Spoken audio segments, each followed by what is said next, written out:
Welcome to the deep dive. We take a stack of sources, unpack them, and help you get well-informed, fast. Today, we're tackling something pretty universal, I think, that quest for happily ever after. Right. In romantic relationships, we all seem to want it. We do, but it often feels so elusive, so hard to actually find and keep. Why is that? Well, that's the paradox, isn't it? We have this really deep desire, but the numbers, they tell a different story. Research suggests only about maybe 3 in 10 people actually find that kind of lasting happy love. Wow, 3 in 10, that's a challenging statistic.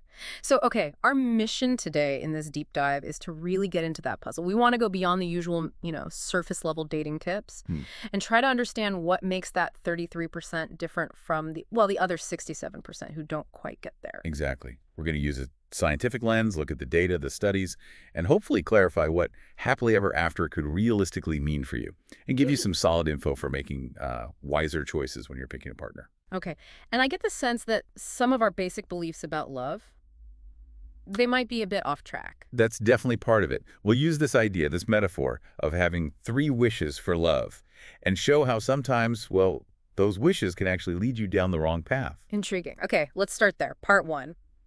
Let's break down this whole idea of being in love, the fairy tale version versus maybe the reality. Right. So being in love, it feels like one big thing, but researchers see it as a mix. Think of it as like 3 parts liking to 1 part lust. Okay. Liking versus lust. Define those for us. So liking, that's the loyalty, the unconditional giving, the deep, steady stuff that makes a relationship last, longevity. Got it. And lust? Lust is more. Yeah. What biological urges. It's intense, yeah, but it's also more changeable, mercurial, really geared towards procreation, historically speaking. And there's research on how these change over time in a marriage. Yes, and it's crucial. Ted Houston did this amazing 14-year longitudinal study. Get this. Liking tends to decline about 3% per year in marriage. Okay, 3%. But lust, that drops much faster, around 8% per year. Whoa. Okay, so investing more in the liking part, that's the smarter long-term strategy. Absolutely. That deep affection, loyalty, that's what holds it together. Which is so different from what the media often tells you, right? Completely. And the media's influence, it starts really young. Christine Bakken and Eva Ilaus found that 90% of kids aged 7 to 17 look to TV and movies for advice on romance. 90%. More than parents. Way more. Mothers were 33%, fathers only 17%. TV and movies are the big teachers. And does that actually affect their beliefs and relationships later? It seems so. Bjorn Holmes and Kimberly Johnson linked higher TV consumption with more irrational relationship beliefs. Like what? Things like, men and women are bound to have these huge conflicts, or your partner should just know what you're thinking.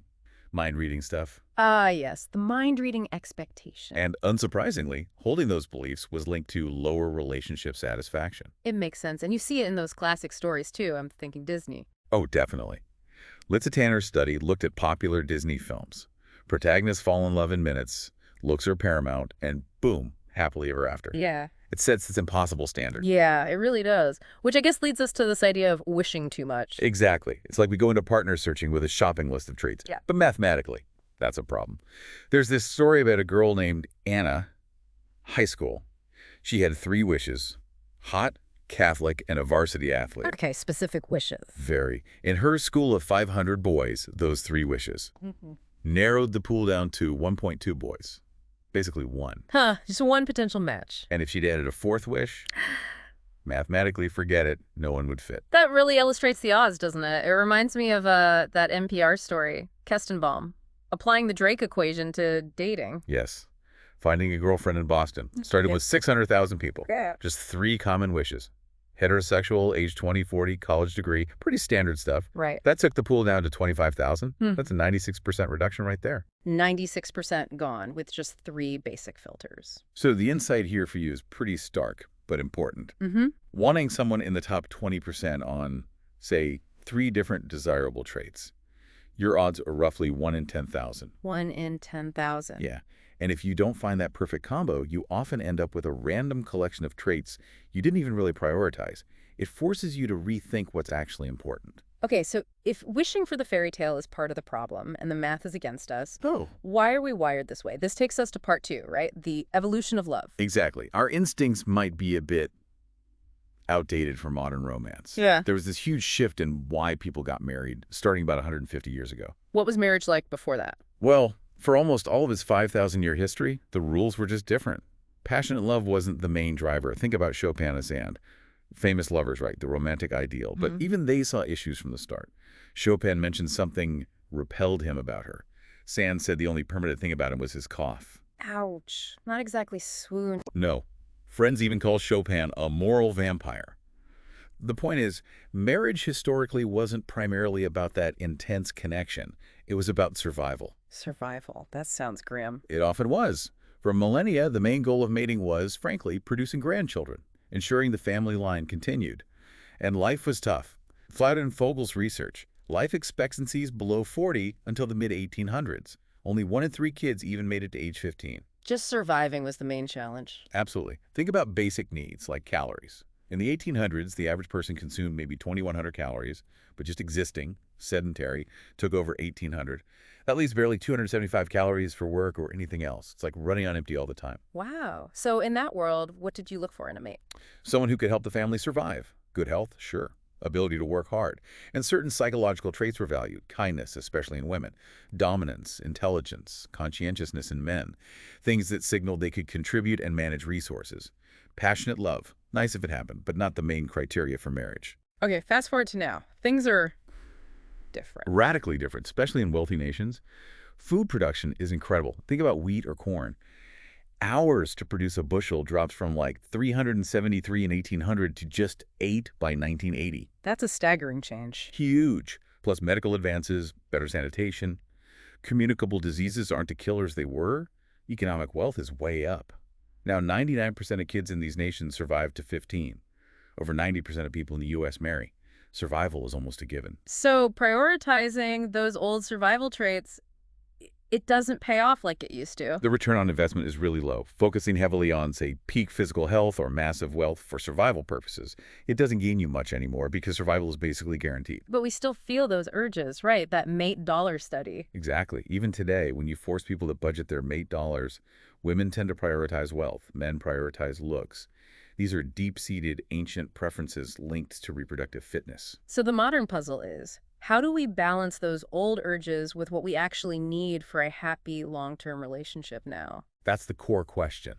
And this is where understanding the real impact of things like wealth becomes so important for you. Right, because we still often chase wealth in a partner. We do. But look at the data. Gallup found that once your basic needs are consistently met, and that's true for about 82% of people in the U.S., getting more wealth doesn't really boost your psychological well-being much. Diminishing returns. Diminishing returns on happiness. Yeah. And Sunia Luther's research on kids is fascinating. It shows this U-shaped curve. Kids in very wealthy homes actually show increased risks for anxiety, depression, substance abuse, similar to kids in deep poverty. Really? So too much wealth can also be stressful. And it seems so. There seems to be a sweet spot for psychological well-being, maybe around $75,000 household income. After that, more money doesn't equal more happiness in that sense. What about relationship stability? Does money prevent divorce? It's more about the absence of hardship. The family stress model shows that things like poverty, unemployment, serious debt, those strained marriages, the biggest drop in divorce risk, about 17%, comes from just getting out of the lowest income level. Yeah. Moving above the poverty line, maybe around $23,500 or so. So escaping poverty helps a lot. A huge amount. But beyond median income, the gains in relationship stability from just having more money are pretty small. Marginal. Okay, so the takeaway for you, the listener, isn't necessarily finding someone rich. No. It's about finding someone who can help create a stable household, where basic needs are met, and the chance of falling into severe economic hardship is low. And the good news. The good news is about 80% of potential partners likely meet that standard.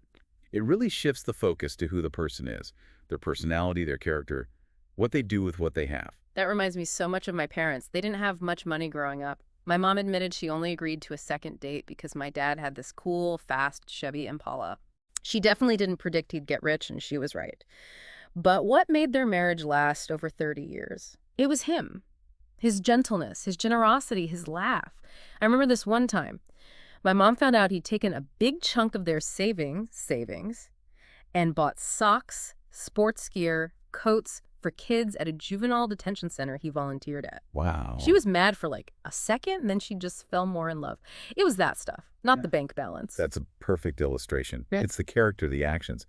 Which brings us to, okay, how do you actually see these important traits in someone? Yeah. Especially early on. Yeah. This is our relationship crystal ball section. Right, because infatuation can really cloud your judgment, those positive illusions. Oh, man, I have to tell you about my friend Dan.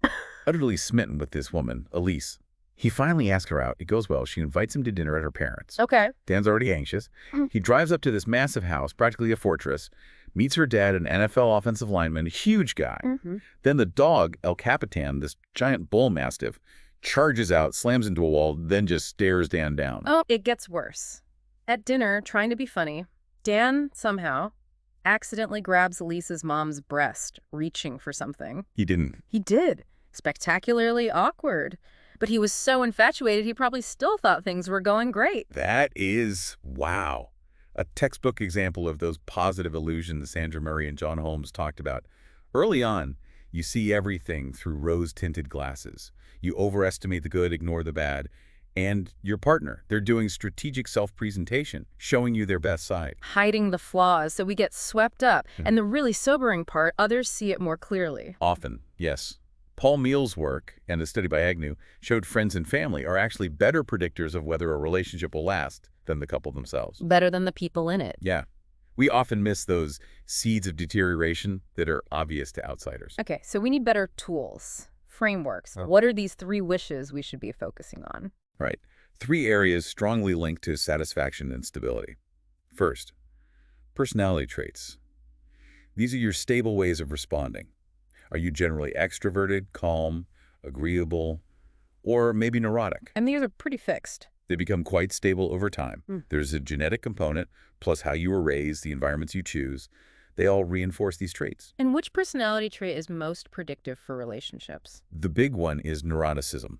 High neuroticism being anxious, moody, easily stressed. Richard Robbins' study tracked people from age 18. Higher neuroticism then predicted lower quality, higher conflict, even more abusive relationships later at 21 and 26. Wow. And relationships don't fix it. Doesn't seem so. What's really striking is neurotics are actually more likely to break up with partners who are low in neuroticism. Get out. Why? It's like they almost can't handle the stability. They're uncomfortable without the drama, maybe. The relationship doesn't cure the underlying trait. Fascinating. Okay, trait number 1. Low neuroticism is good. What's number 2? Number 2, attachment styles. This comes from John Bowlby's work, originally looking at kids and caregivers. Right. Secure, anxious, avoidant. Exactly. You can see the roots in that strange situation experiment.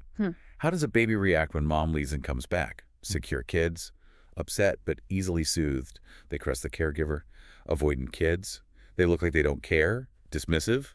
Anxious kids, clingy but also angry, hard to soothe. And this carries into adulthood. Very strongly. There's real continuity. And it even shows up physiologically. Secure adults, in their partner's presence, their heart rate actually slows down, they calm down. Nice. Insecure adults, just the thought of their partner can trigger a fear response, fight or flight, increased heart rate, muscle tension. Wow. And how does that play out in the relationship? Anxious types tend to cling, demand reassurance, but then push away. Avoidant types, they shut down emotionally, create distance, or just leave when things get tough. Do people generally prefer one style? Oh yeah. Fraser's study showed everyone, regardless of their own style, prefers a securely attached partner. Makes sense, right? They're easier to be with. Definitely. And are there long-term health links? Big time. Insecure attachment is linked to a high risk of physical issues, headaches, chronic pain, even stroke and heart attacks later in life. Also, a poor management of illness when they get sick. And look at the Clonan and Barra study, 31 years.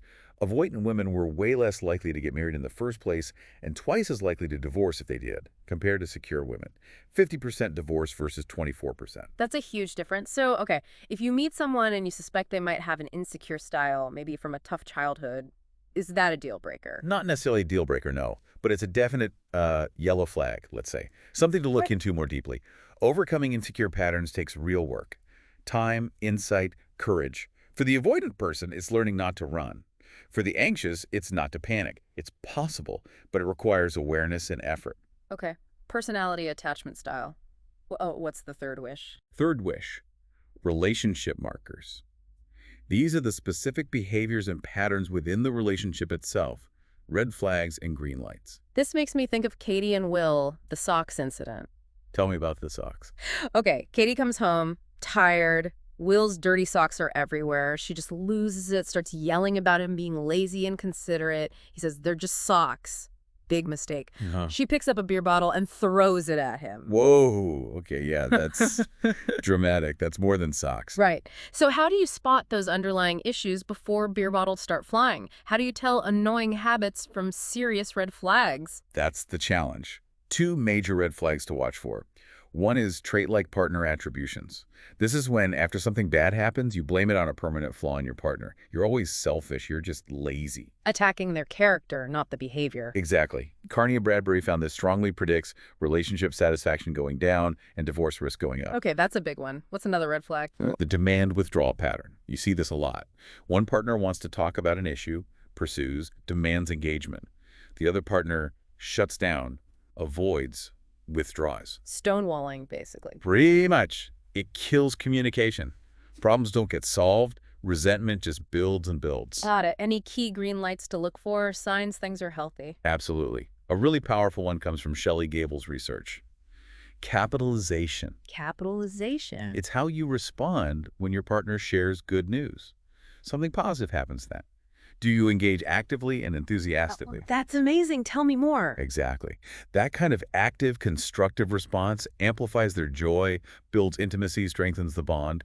Couples share good news pretty often, like 70% of the time, so you get lots of chances for these little positive boosts every day. That's a great practical green light. So going back to Katie and Will, their issue wasn't really the socks. Probably not. The socks were just the trigger. The real problems were likely those underlying personal issues, maybe high neuroticism, insecure attachment manifesting as those negative attributions and that demand-withdraw cycle. Their real task wasn't about sock management. It was about honestly looking at their own traits and how they were interacting. Okay, this is powerful stuff. We've deconstructed the myths, looked at the history, identified key traits. But knowing all this intellectually is one thing. How do you, the listener, actually use it? Translate insight into action. This is part 4, right? Empowering your love story. Precisely. Because knowledge isn't enough if you don't act on it. This ties into a concept from psychology called behavioral activation, developed by Dr. Lou Wes. The idea is simple but powerful. Actively doing things that move you towards your important goals actually builds optimism, boosts self-worth, and makes you less likely to engage in destructive behaviors. So taking action makes you feel better and behave better. Basically, yes. And it's super relevant here because, as we discussed, the rules for finding a mate change so much, so fast. We don't have the old scripts. Behavioral activation gives you a way to consciously build a new, healthier approach. Okay, so what are the practical steps for someone listening? How do you activate? First, cultivate critical thinking early on. Don't just get swept away by infatuation. Consciously focus on assessing those 3 wishes that actually matter for long-term happiness. Personality, especially neuroticism, attachment style, and those relationship markers, attributions, demand withdraw, capitalization. Be more analytical from the start. A bit, yes. Second, set clear goals for what you value in a relationship. What does healthy look like for you? Then, set specific behavioral goals for yourself in dating or relating that align with those values. And this is key. Track your progress. Be disciplined about it. Like keeping a journal or checking in with yourself. Could be. Or talking it through with someone. Which leads to the third step. Seek support. A good therapist can be invaluable here, or even just supportive friends, but the kind who aren't afraid to give you tough love, who will call you out if you're falling back into old patterns. Having that external perspective and accountability. Exactly. It makes a huge difference. And this takes effort, right? It might feel unnatural at first. Oh, definitely. Especially if you're used to just going with the initial chemistry or ignoring red flags. But like any skill, with consistent practice, spotting these valuable traits, recognizing the patterns, it becomes more automatic. It can genuinely change the kind of relationships you find yourself in, change the whole trajectory. It sounds like making a brave choice almost. It is a brave choice. Think about Daniel and Annie again. Daniel had run from Annie 2 years earlier. Classic avoidant pattern, got scared by the depth of feeling. Right. Then, New Year's Eve, he's with someone else, realizes it's not right, and has this epiphany. Annie was what he truly wanted. He recognized her good traits, kind, stable, didn't blame or demand. And he realized his running was about his own fear. Yeah. Fear of not being worthy, maybe. That activated his irrational need to flee. So that moment when he decided to call her, thinking he'd just leave a message, but then she picked up. That took guts. Huge guts. That was behavioral activation in action. It was an act of bravery, choosing to pursue something real instead of repeating the pattern. Wow. Okay, so let's recap this deep dive. We started with the fairy tales and why being in love is more liking than lust. Then we looked at how the purpose of marriage shifted dramatically, leaving our instincts a bit mismatched for modern love. And finally, we identified those 3 key areas: personality, attachment, relationship markers that science shows do predict lasting happiness. The goal here isn't to give you a checklist for a perfect partner. We saw the math on that. It's to equip you with powerful tools, a framework for navigating modern relationships with more wisdom and discipline. Finding someone whose traits genuinely align with stability and enduring happiness, not just fleeting excitement. So, as we wrapped up, here's a final thought for you to chew on, something provocative. Maybe the greatest tragedy in love isn't getting your heart broken. Maybe it's losing faith that lasting love is even possible. Losing faith in the permanence of others, maybe because of past hurts or outdated beliefs, and never letting yourself experience something truly lovely and lasting as a result. Yeah. The brave choice, then, it's pursuing that possibility of enduring love, but doing it with open eyes and an informed heart.